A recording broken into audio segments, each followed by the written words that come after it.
Ayan, mga kamay, magpapaksiw tayo ng bangus. Lalagyan natin ng talong.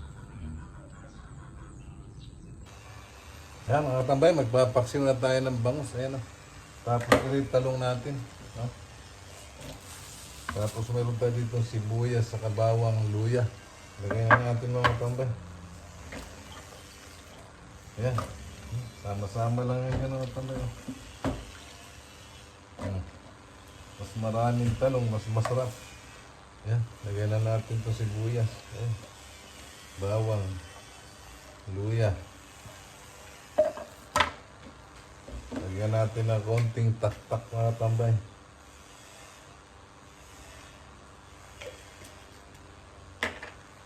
Paminta.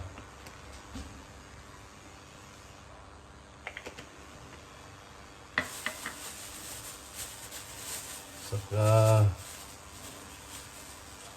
asin. Siyempre ito suka. Maraming sili mga tambay.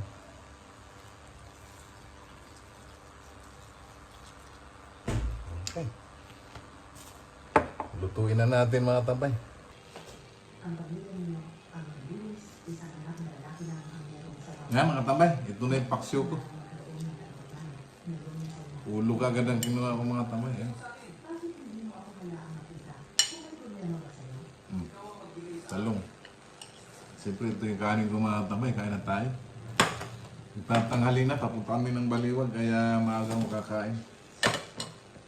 Ikaw, matanda na ako. Ang gusto ko lang ay maglaro ng Sarap ng sabaw na mga tambay. hindi doon. Gusto mo ba akong badalhin?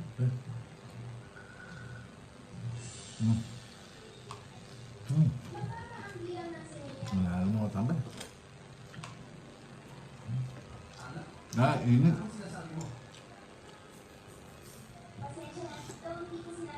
Sarap ng pagpapaksiw ko nga doon. Taba. Sabihin ko, ito ba ang iyon ay pagkakamukha mo ng bata ka? Baka natutulog na sa labas. Naalala ko, may girlfriend ka na hindi kong taon ng kaliban.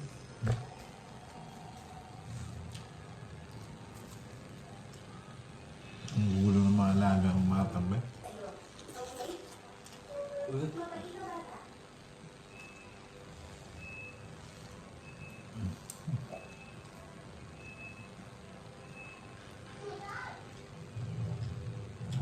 pa nga magawa ang simpleng trabaho ito.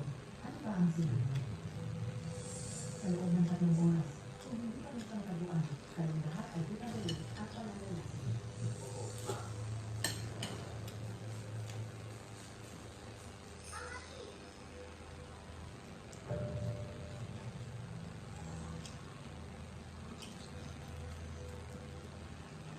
Aking mahal na ako.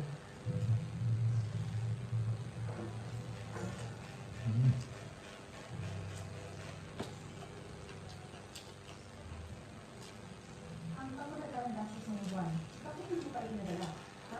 Tumaas na ang presyo ng bigas. Halina, bulag ka ba?